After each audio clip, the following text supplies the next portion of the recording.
नमस्कार, मैं प्रहलाद गौद और आप देख रहे हैं नीलम एक्सप्रेस। सारनाथ से कुशीनगर को जाने वाली धर्मचारिका आज सुबह 29 नवंबर को गोरखपुर चौरी चौरा से धर्मचारिका करते हुए मोतीराम अड्डा गोरखपुर भिक्षु संघ पहुंच चुके हैं। तो आइए सुनते हैं पूज्य भिक्षु चंद्रिमा ठेरो जी का धर्मदेशना।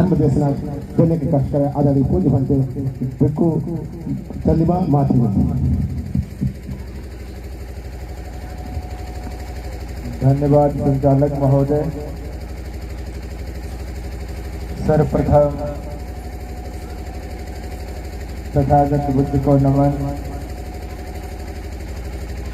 क्योंकि तथागत बुद्ध ने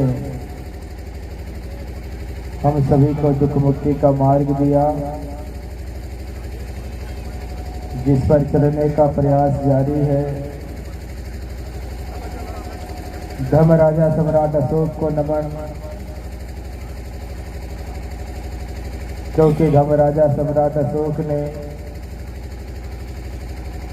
इस भगवान बुद्ध के धर्म को विश्व धर्म बनाया। परम पूज्य बोधिसत्व बाबा साहब डॉक्टर अम्बेडकर को नमन, क्योंकि बाबा साहब डॉक्टर अम्बेडकर ने इस भारतवर्ष को दुनिया का सबसे सुंदर संविधान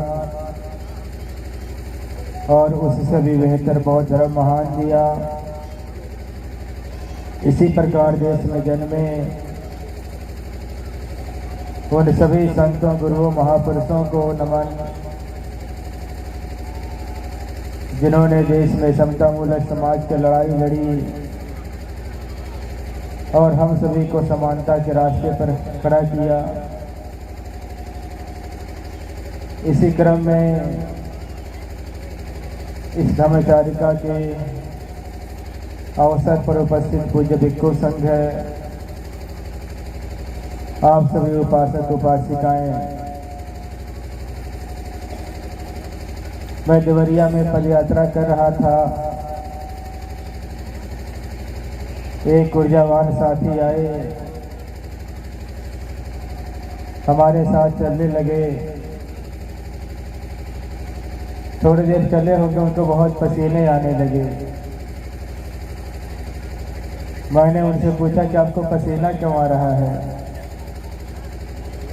कहा कि भट्टे जी 2-3 दिन से मुझे जुकाम बुखार बहुत ज़्यादा है। और फिर हमारे साथ चले और मुझे कल से लग रहा वो अपना जुकाम मुझे देकर के चले गए हैं। मैं यहाँ जब से बैठा हूँ तब से उन्हीं को याद कर रहा हूँ। इस धर्मचारिका समारोह के हीरो हमारे बहुत सारे उपासक लोग हैं।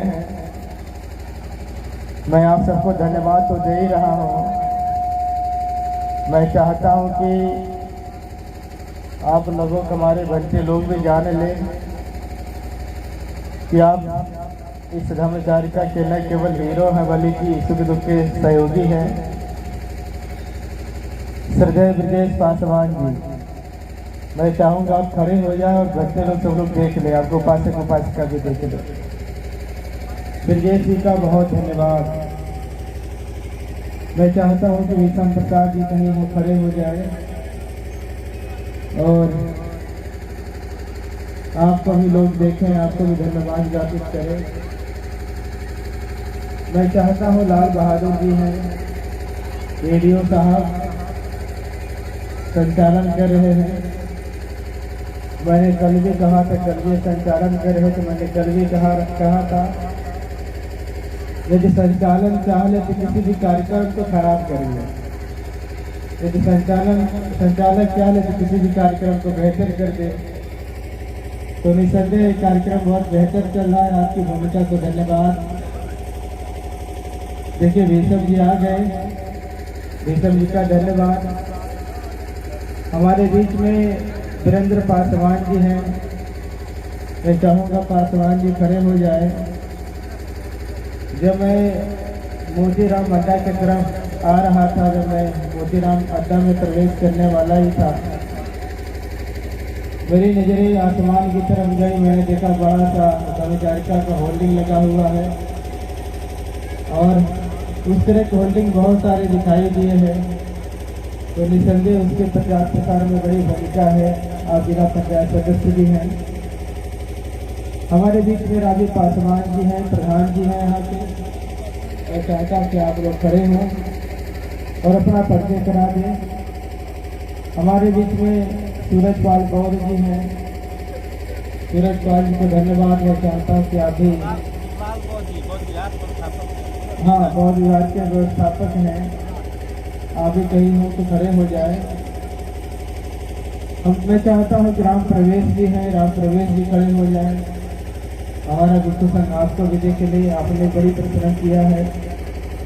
हमारे बीच में ब्रिजराम पासवान जी हैं। मैं चाहता हूँ कि आप भी खड़े हो जाओ और हमारा गुप्त संघ आपको भी देख ले। हमारे बीच में चंद्रभान पासवान जी हैं। मैं चाहता हूँ कि आप भी कहीं हो तो खड़े हो जाए, हमारा गुप्त संघ आपको भी देख ले। हमारे बीच में राम जी बौद्ध जी हैं, SBI में काम करते हैं, बैंक में काम करते हैं। बैंक वालों की हम लोगों की बहुत ज़रूरत है। हम लोग ऐसा मानते हैं कि धन के बिना धर्म लगना होता है, तो धर्म वालों को भी चाहिए। हमारे बीच में अभी नेश पासवान जी हैं। पासवान जी भी खड़े होकर अपना परिचय दे दें। हमारे बीच में राजा नारायण भगत जी हैं। मानवर, बहुत धन्यवाद आपका, आपके सहयोग के लिए। हमारे बीच में जिनके ऊपर बड़ी जिम्मेदारी है, मोतीराम अड्डा से लेकर के पीपी गढ़ी तक, और यहाँ खत्म होने के बाद मैंने बोला कुशीनगर की व्यवस्था भी संभालनी है। सतीश चंद्रा जी, मैं चाहता हूँ कि खड़े हों और गुप्त संघ से आशीर्वाद लें। सिंघानिया जी दिख रहे हैं, बहुत दूर बैठे हैं, लेकिन मेरी नजरें आपको देख रही है। ये रसरा से चल करके आए हैं इंद्रदेव जी, आप इनको भी देख लीजिए। नीली पगड़ी वाले हैं, नीली क्रांति करते रहते हैं। बहुत सारे गणमान्य उपासक हमारे बीच में। उपासिका उधर स्नेहा बैठी हुई है, स्नेहा भी खड़ी हो जाए। और यहाँ बहुत सारी उपासिकाएं बैठी हुई हैं जो हमारे साथ जलसे पर यात्रा कर रही हैं, हमारे साथ चल रही है, इस कार्यक्रमों में अपना योगदान दे रही है। लेकिन उपासिकाओं का नाम गायब है। मैं फिर दुख व्यक्त कर रहा हूँ और मैं फिर आयोजक बंधुओं से कहूँगा कि बराबरी का मामला रखें। जब लिस्ट बने तो आधी उपासिकाओं का नाम रहे, भले अपनी उपासिकाओं का नाम दीजिए आप, लेकिन उपासिकाओं को जरूर सम्मिलित करें। उपासिकाओं को मैं बहुत धन्यवाद ज्ञापित करता हूँ। बहुत सारी माताएं बैठी हैं, बहुत सारी बहनें बैठी हैं और बड़ी संख्या में बैठी हैं। इन बहनों को देख करके, माताओं को देख करके मैं एक घटना सुनाना चाहता हूँ। हालांकि प्रसंग का विषय नहीं है, फिर भी मन में आ रहा है कि मैं वो घटना सुनाऊं। आप लोगों ने महाराष्ट्र में एक औरंगाबाद नामक जिला है, उसके बारे में सुना होगा। परम पूज्य बाबा साहब डॉक्टर अम्बेडकर ने औरंगाबाद में मिलिंद कॉलेज बनाया था और उसके लिए जो बागीचा बनाया था उसका नाम नागसेन बन रखा था। एक मिलिंद प्रश्न नामक ग्रंथ है, बौद्ध साहित्य है। महाराजा मिलिंद हुए, उनके गुरु नागसेन हुए हैं, उन दोनों के प्रश्न उत्तर है। महाराजा ने प्रश्न किया है और मिलिंद ने उसका जवाब, महाराजा मिलिंद ने प्रश्न किया है, नागसेन बंदी ने जवाब दिया है। वो किताब पढ़ने लायक है, पढ़ना चाहिए, बहुत अद्भुत किताब है। महाराष्ट्र में उस महाविद्यालय के जब 50 वर्ष पूरे हो गए तो महाराष्ट्र में एक सर्वे किया गया। सर्वे इस बात को लेकर के था कि महाराष्ट्र में जो दलित समाज के लोग हैं, जो लोग आज नौकरी कर रहे हैं या जो लोग आज रिटायर कर गए हैं, उन्होंने पढ़ाई कहाँ से की है। जब उसका सर्वे हुआ तो एक आश्चर्यजनक परिणाम आया। परिणाम ये था कि 70% लोगों ने मिलिंग कॉलेज से पढ़ाई किया था। बाबा साहब के न रहने के बाद, बाबा साहब के परिनिर्वाण के बाद महाराष्ट्र में एक मराठवाड़ा विश्वविद्यालय है, उसे औरंगाबाद जिले में। औरंगाबाद बाबा साहब की कर्म भूमि रही है, इसलिए बाबा साहब के न रहने के बाद महाराष्ट्र के लोग चाह रहे थे उस विश्वविद्यालय का नाम बाबा साहब के नाम से रख दिया जाए। कई वर्षों तक पत्र चलता रहा, सरकारों ने कोई ध्यान नहीं दिया। फिर महाराष्ट्र के लोगों ने तय किया कि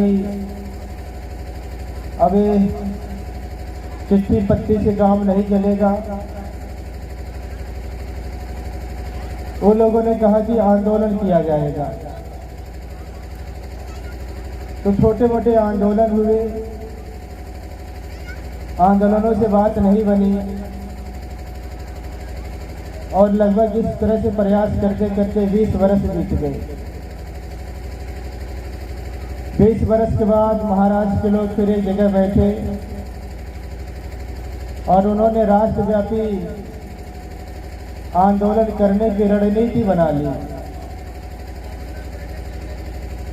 दिन तय हुआ कि हम लोग इस दिन को महाराष्ट्र के सड़कों पे खड़े उतर जाएंगे और तब तक आंदोलन करेंगे जब तक सरकार ये घोषणा न कर दे कि मराठवाड़ा विश्वविद्यालय का नाम बाबा साहब के नाम से किया जा रहा है। महाराष्ट्र के लोग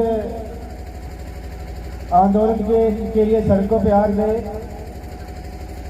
और बहुत बड़ी तादाद में सड़कों पे आ गए। बहुत बड़ा आंदोलन खड़ा हो गया। इतना बड़ा आंदोलन खड़ा हुआ कि उस समय की जो सरकार थी उसको आंदोलन को रोकने के लिए, आंदोलन को समाप्त करने के लिए, आंदोलन को विफल करने के लिए गोली चलानी पड़ गई। जब महाराष्ट्र की सरकार ने बाबा साहब के अनुयायियों के आंदोलन को रोकने के लिए गोली चलाई, उस गोली कांड में बाबा साहब अम्बेडकर के बहुत सारे अनुयायी मार दिए गए। जब बहुत सारे अनुयायी मारे गए तो महाराष्ट्र के लोग और उग्र हो गए। उन लोगों ने कहा कि अब केवल राज्य में ही नहीं बल्कि हम इस आंदोलन को दिल्ली लेकर के जाएंगे और दिल्ली में भी आंदोलन करेंगे। दिल्ली में भी बाबा साहब अम्बेडकर के मान सम्मान की लड़ाई लड़ेंगे। लोग दिल्ली आने की तैयारी कर रहे थे। उस आंदोलन में, महाराष्ट्र के आंदोलन में एक बूढ़ी माता जी थी, 70-75 साल की रही होंगी। उनके पति मार दिए गए और उनका 25-30 साल का एक बेटा था। जब सब लोग आंदोलन के लिए दिल्ली आ रहे थे तो माता अपने बेटे से जाकर कह रही कि बेटा घर संभालो, मैं दिल्ली जा रही हूँ। बेटा ने कहा कि माँ आप दिल्ली क्यों जा रही हो? अभी पिताजी की लाश घर पे पड़ी हुई है, सीधा ठंडी भी नहीं हुई है, आग लगी भी नहीं है, और आप दिल्ली क्यों जा रही हो? माता ने कहा कि बेटा दिल्ली जाना है और ये तेरे पिता के शहादत के सम्मान के लिए दिल्ली जाना है। अब हमें दो लड़ाई लड़नी है, एक तो बाबा साहब के नाम की लड़ाई लड़नी है, दूसरा तेरे बाप के सम्मान की भी लड़ाई लड़नी है। माता ने कहा कि अगर तेरा बाप जिंदा होता तो दिल्ली जाता। बाबा साहब के मान सम्मान की बात वो मानता नहीं, वो दिल्ली जरूर जाता। अगर तेरा बाप जिंदा नहीं है, अगर वो इस आंदोलन में मारा गया तो मुझे लगता है कि उनको अच्छी श्रद्धांजलि देने के लिए हमें दिल्ली जाना चाहिए और हमें उस आंदोलन में भाग लेना चाहिए। बेटा बहुत समझदार था। बेटा कहते कि माँ ऐसा करो, तुम दिल्ली मत जाओ, दिल्ली मुझे जाने दो। माता ने कहा नहीं, तुम दिल्ली मत जाओ, तुम्हारी अभी पढ़ने की उम्र है, खेलने खाने की उम्र है, नौकरी करनी है, शादी विवाह करनी है, घर चलाना है, हमारा जीवन बहुत बीत गया, हमने सब कर लिया, मुझे जाने दो। बेटा ने कहा कि नहीं माता, हमारे रहते हुए तुमको दिल्ली जाना नहीं चाहिए, और मैं तुम्हारा योग्य पुत्र हूँ, और ये अच्छा नहीं लगेगा कि एक योग्य पुत्र के रहते हुए एक माता दिल्ली जा रही है और उसका बेटा आंदोलन से पीछे भाग रहा, डर रहा है। माता उसे बहुत तरह से समझाती है, लेकिन बेटा जिद कर लेता, कहता नहीं मुझे दिल्ली जाने दीजिए। माता को ऐसा लगता है कि बेटा मानने वाला नहीं है, दिल्ली यही जाएगा। वह तरह तरह के प्रयासों से समझ जाती है कि इसको रोका नहीं जा सकता है। जब वो देख रही उसका बेटा मान नहीं रहा, रुक नहीं रहा है, तो अपने बेटे को कहती है ठीक है बेटा, अगर दिल्ली जाना है तो जाओ, लेकिन मेरी एक बात याद रखनी है, हमसे मेरी एक बात का वादा करके जाओ, तब दिल्ली जाओ। बेटा बोलता कि आप बोलिए क्या वादा करना है।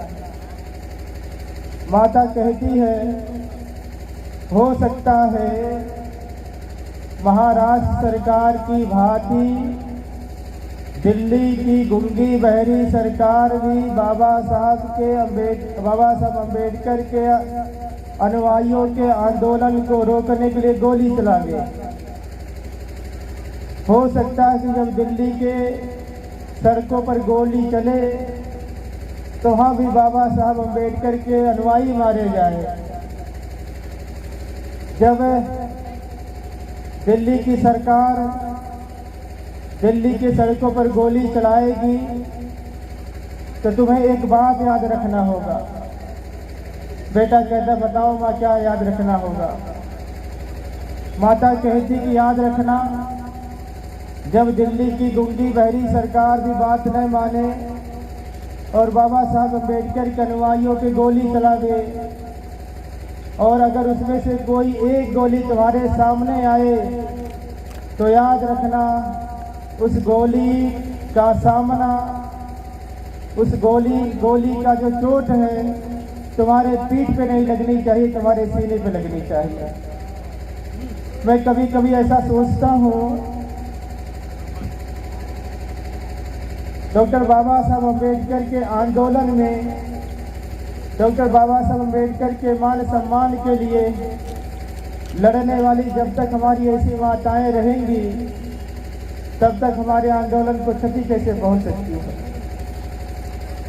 आज देश में डॉक्टर बाबा साहब अम्बेडकर का मिशन आंदोलन लगातार बढ़ता जा रहा है, लगातार आगे जा रहा है। निसंदेह उसमें आप उपासक उपासिकाओं के साथ हमारे जो माताएं हैं इनका भी बड़ा योगदान है। इन माताओं के योगदान को नकारा नहीं जा सकता है। आज के 2-4 साल पहले 5 साल पहले या कभी कभी कुछ लोग हम लोगों से कहा करते हैं, कहते हैं कि भक्त जी क्या किया जाए, हम लोग तो बहुत कुछ चाहते बदल जाए, हम लोग बहुत परिवर्तन चाहते हैं, हम लोग बौद्ध धर्म के सारे संस्कार को घर में लागू कर देना चाहते हैं, लेकिन हम लोगों की पत्नियां नहीं मानती हैं। इस प्रकार अपना सारा का सारा जो जिम्मेदारी अपनी पत्नियों पे डाल करके लोग बच जाते हैं। हम लोग इस पद यात्राओं में देख रहे हैं, इन पद यात्राओं में और बहुत सारे हम लोग प्रोग्रामों में जा रहे हैं, प्रोग्रामों में देख रहे हैं उपासकों से बहुत बड़ी संख्या उपासिकाओं की होती है। और जब हम लोग रास्ते में चल रहे थे, हम लोगों ने जगह जगह देखा है, एक तरफ बेटियां हो जाती हैं, माताएं हो जाती हैं, एक तरफ पुरुष हो जाते हैं। और उस हमारी पदयात्रा में जितना तेज हम चलते हैं उतना तेज वो चलती है। कई बार तो हमसे भी आगे बढ़ जाती है, आयोजकों को आगे आकर के उनको रोकना पड़ जाता है। कई बार हम लोगों ने देखा है कि वह उत्साह में इतने ज़्यादा नारे लगाती है। मैंने रात में भी देखा तो उपासिकाएं बहुत नारे लगा रही थी और बार बार कह रही थी कि आप लोग भी नारा लगाइए, आप लोग भी नारा लगाइए। तो मुझे ये सब देख करके बहुत प्रसन्नता होती है, मुझे सुन करके बहुत प्रसन्नता होती है कि हमारी उपासिकाएं अब बहुत आगे आ रही हैं। और जब उपासिकाएं आगे आ जाएं, जब माताएं आगे आ जाएंगी, जब बेटियां आगे आ जाएंगी, तब मैं मानूंगा भगवान बुद्ध का धर्म सुरक्षित हो गया है। डॉक्टर बाबा साहब अम्बेडकर ने कहा है कि अगर एक पुरुष शिक्षित होता है तो माना जाना चाहिए कि पुरुष शिक्षित हो रहा है, लेकिन यदि एक महिला शिक्षित हो रही तो माना जाना चाहिए पूरा परिवार शिक्षित हो रहा है। कि माताओं की भूमिका बहुत बड़ी है, बहुत सारी बेटियां हैं, इनकी भूमिका बहुत बड़ी है। और हम लोग एक और भी परिवर्तन देख रहे हैं। परिवर्तन ये देख रहे हैं कि जब हम लोगों की पद यात्राएँ चलती हैं तो बहुत सारे नौजवान साथी हम लोगों के साथ जुड़ जाते हैं, जो झंडा बैनर लेकर के बाबा साहब की तस्वीरों को लेकर के आगे आगे जय घोष करते हुए चलते हैं। वो सभी देख करके मुझे बहुत अच्छा लगता है। मैं भी आंदोलन से जुड़ा हुआ व्यक्ति हूँ और मैं ऐसा मानता हूँ कि नेता किसी को बनाया नहीं जा सकता है। मैं ऐसा मानता हूँ कि जिसमें नेचुरल लीडरशिप है वही काम आने वाली है। और मैं ऐसा मानता हूँ कि नेचुरल लीडरशिप है, जो स्वाभाविक नेतृत्व है, उसे आगे किया जाना चाहिए। और हम लोगों ने इधर देखा है, हम लोगों ने उन लोगों को नेता बनाया जिनके नेतृत्व की क्षमता नहीं थी, उन लोगों ने सब कुछ डुबा दिया है। और हम लोगों ने यह भी महसूस किया है कि नेतृत्व आंदोलन से आते हैं और आंदोलन को जमीन को उतारना पड़ता है। ये जो धम्मचारिका चल रही है, कई बार हमारे संचालकों ने कहा है, कई बार बहुत सारे हमारे पत्रकार बंधुओं ने कहा है कि भंते जी आपकी शांति यात्रा निकल रही है क्या? हमने कहा नहीं, ये हमारी शांति यात्रा नहीं, हमारी क्रांति यात्रा निकल रही है। हमने कहा कि मैं शांति में विश्वास तो करता हूँ, लेकिन उससे ज़्यादा मैं क्रांति में विश्वास करता हूँ। और मुझे बाबा साहब अम्बेडकर की क्रांति बहुत पसंद है। हालांकि मैं जिस आंदोलन के पक्ष में हूँ, मैं आंदोलन के नाम पे अराजकता भी नहीं चाह रहा हूँ। आज बहुत सारे साथी लोग हैं, बहुत सारे नेता लोग हमारे ऐसे भी हैं जिनको आंदोलन की गहराई नहीं पता है, गंभीरता नहीं पता है, और वो आंदोलन को केवल तोड़ फोड़ का मामला समझते हैं। वो केवल नारेबाजी को आंदोलन समझते हैं, केवल सड़क जाम करने को आंदोलन समझते हैं। उसका परिणाम ये होता है कि सरकारें हमारे अच्छे अच्छे बच्चों पे जानबूझ करके बहुत सारे जो द्वेष भावना रखने वाले लोग हैं उन पर मुकदमे करवा देते हैं। हमारे बहुत सारे बच्चों पर मुकदमे लग जाते हैं, फिर उनका पूरा जीवन बर्बाद हो जाता है, न विदेश जा सकते, उनको नौकरी मिल सकती है। तो मैं उस आंदोलन के पक्ष में हूँ जिस आंदोलन को भगवान बुद्ध ने किया। मैं उस आंदोलन के पक्ष में हूँ जिस आंदोलन को साहू महाराज ने किया। मैं उस आंदोलन के पक्ष में हूँ जिस आंदोलन को ज्योतिबा फूले माता सावित्रीबाई ने किया, मैं उस आंदोलन के कुछ पक्ष में हूँ। जिसको कबीर ने किया, रविदास ने किया, मैं उस आंदोलन के पक्ष में हूँ। जिसको ललई सिंह यादव ने किया, मैं उस आंदोलन के पक्ष में हूँ। जिनको मनोहर काशी राम साहब ने किया, ये हमारे महापुरुषों की जो विचारधारा है, जब इनके आंदोलनों को पढ़ते हैं तो निस्संदेह इनके आंदोलन बहुत अग्रेसिव रहे हैं, लेकिन इनके आंदोलन पूरी तरीके से अहिंसात्मक रहे हैं। आप बाबा साहब अम्बेडकर के आंदोलन को समझिए। दुनिया में या भारतवर्ष में बाबा साहब से बड़ा आंदोलन किसी ने नहीं किया। बाबा साहब अम्बेडकर के समकालीन जितने भी नेता रहे, जितने भी समाज सुधारक रहे, फ्रीडम फाइटर रहे, सारे के सारे जेल चले गए। जितने भी बड़े बड़े नेता रहे, नेहरू ने जेल गए, गांधी जी जेल गए, पटेल जेल गए, बहुत सारे सब लोग जेल चले गए, लेकिन डॉक्टर बाबा साहब अम्बेडकर जेल नहीं गए। बाबा साहब के पूरे आंदोलन उनसे कहीं मुकदमे नहीं हुए हैं। तो हम लोगों को इसी प्रकार का आंदोलन चाहिए कि हमें अपना काम भी करना है और अपना भविष्य भी बचा करके रखना है। ये जो धम्मचारिका चल रही है, सारनाथ से हम लोग गाजीपुर से बलिया, बलिया के बाद देवरिया, देवरिया के बाद हम लोग कल गोरखपुर में प्रवेश किए और गोरखपुर के बाद हम लोग आगे इसी तरीके से महाराजगंज जाएंगे। महाराजगंज के बाद 8 तारीख को कुशीनगर समापन करेंगे। कई बार लोग हमसे पूछ रहे हैं कि भंते जी किस जिले के लोगों ने सबसे अच्छे कार्यक्रम किए हैं। मैं बड़े सम्मान के साथ लोगों से बोलता हूँ, बहुत प्रेम के साथ लोगों से बोलता हूँ। मुझसे ये मत कहवाइए किसने अच्छा किया, किसने अच्छा नहीं किया है। मैं ये कहना चाहता हूँ, जिसने भी किया है बहुत अच्छा किया है, अपनी पूरी ऊर्जा के साथ किया। सभी लोगों ने नया कीर्तिमान स्थापित किया है। और मैं यहाँ भी देख रहा हूँ, इस मोतीराम के अड्डा के लोगों ने एक नया कीर्तिमान स्थापित किया है। मैं इस कीर्तिमान स्थापित करने के लिए मैं आप लोगों को धन्यवाद दे रहा हूँ। इस धम्मचारिका में धम्मचारिका की एक और विशेषता रही है। धम्मचारिका हमारी 3 बड़ी हुई हैं। सारनाथ से श्रावस्ती की धम्मचारिका हुई थी, सारनाथ से लुम्बिनी की धम्मचारिका हुई थी, अब सारनाथ से कुशीनगर की धम्मचारिका हो रही है। जब धम्मचारिकाएं चल रही है तो धम्मचारिकाओं में हर धर्म के लोगों का, हर जाति के लोगों का बड़ा सहयोग मिल रहा है। हर जाति, हर धर्म के लोग धम्मचारिका को सपोर्ट कर रहे हैं, सहयोग कर रहे हैं, धम्मचारिका के साथ जुड़ रहे हैं, हम लोगों के साथ पैदल चल रहे हैं। इससे एक बात और समझ में आ रही है कि यही एक माध्यम है, बौद्ध धर्म एक माध्यम है जिसके नीचे सभी लोगों को लाया जा सकता है। बौद्ध धर्म के अलावा हमारे पास कोई विकल्प नहीं है जिसके नीचे सभी लोगों को लाया जाए। बौद्ध धर्म के अलावा कोई मार्ग नहीं जिसके नीचे, जिस छतरी के नीचे सभी लोगों को समाहित किया जाए। मुझे लगता है कि बहुत अच्छा विकल्प है जिसके नीचे हम सबको ला करके बहुजन समाज बना सकते हैं, जिसके नीचे हम सभी लोगों को इकट्ठा करके बौद्ध समाज बना सकते हैं। यहाँ जितने भी लोग हैं, चाहे उपासक हों चाहे उपासिकाएं हों, निसंदेह आप लोग बहुत जागरूक लोग हैं। आपकी जो जागरूकता है, चाहे वो सामाजिक हो चाहे धार्मिक हो, बहुत गहरी है।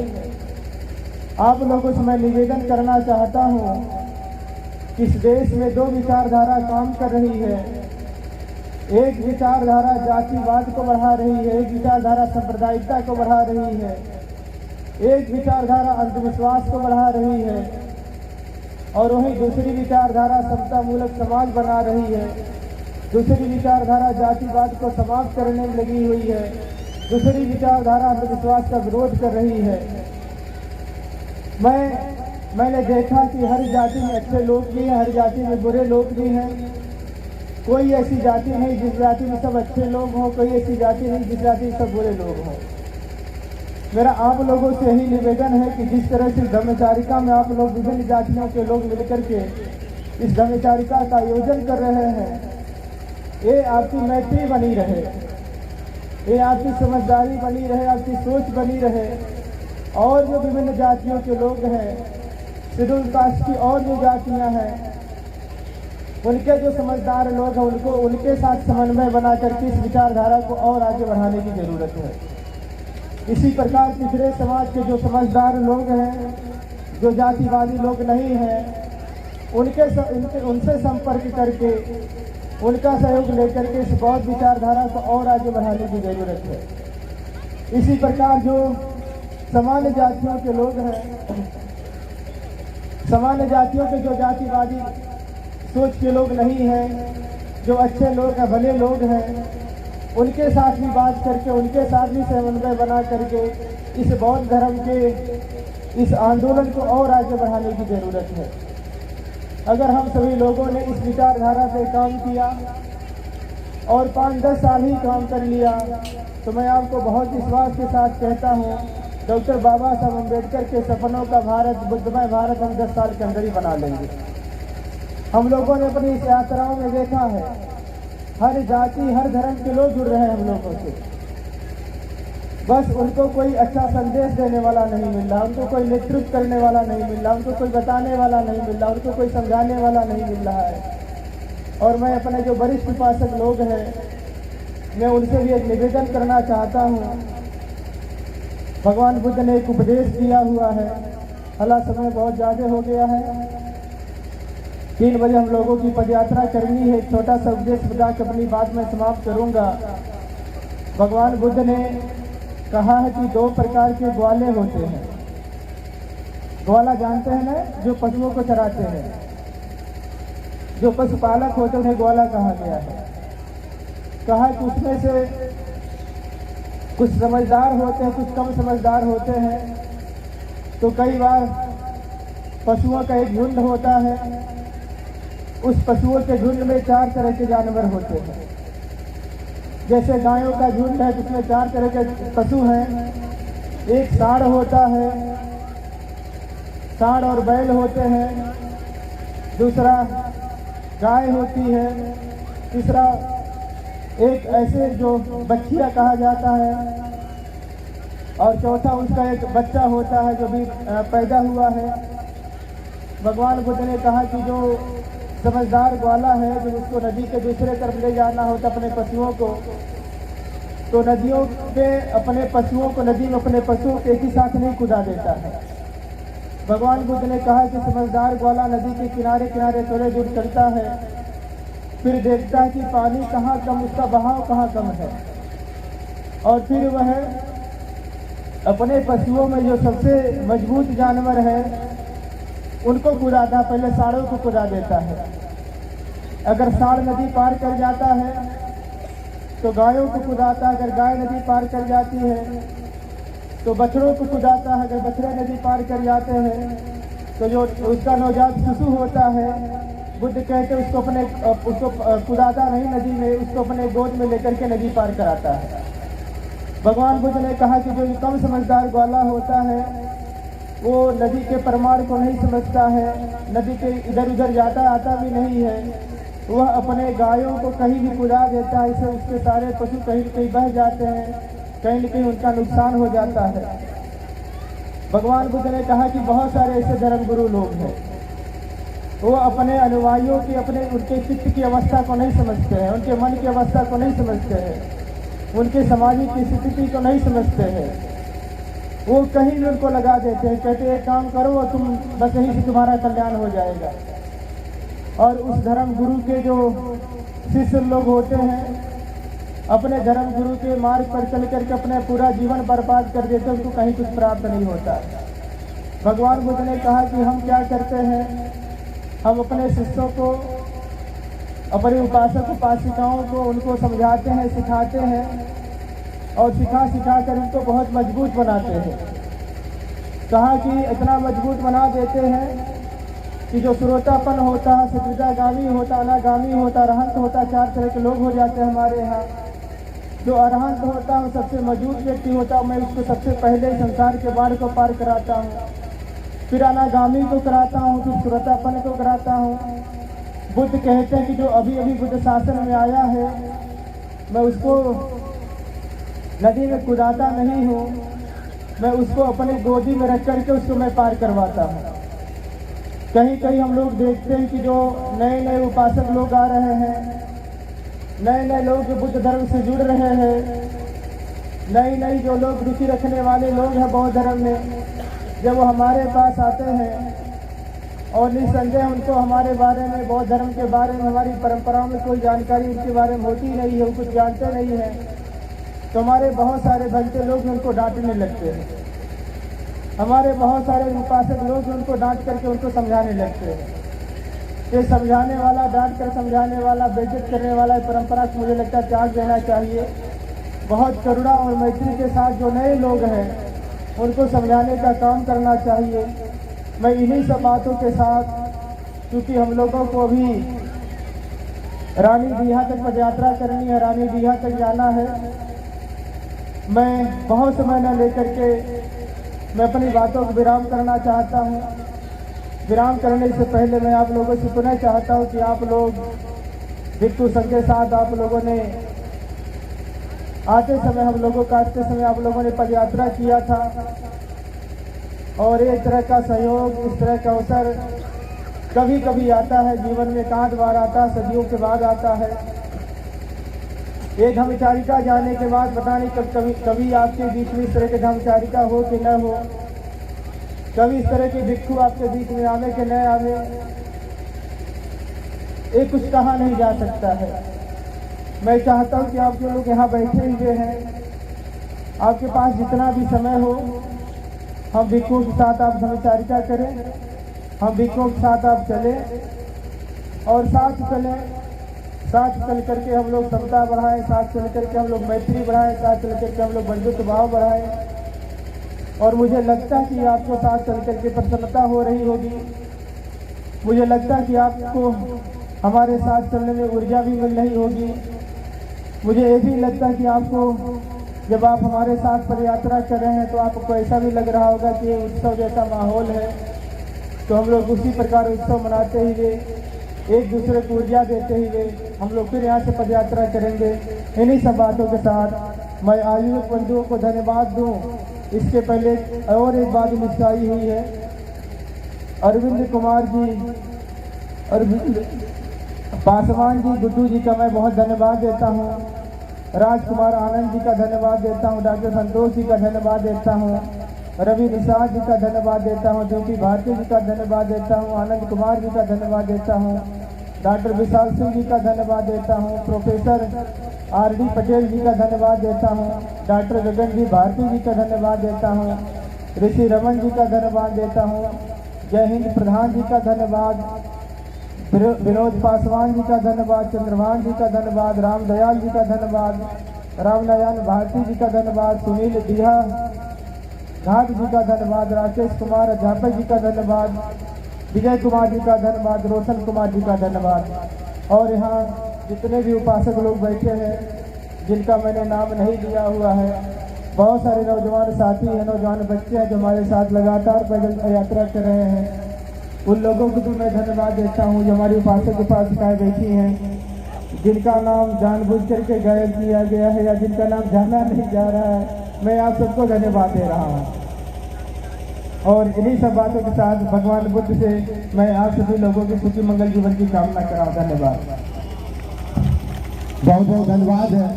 हम अनुरोध करूंगा उपासक उपासिकाओं को कि आप पूज्य भंते गुरु जी को पुष्प से सम्मान देने का काम करें।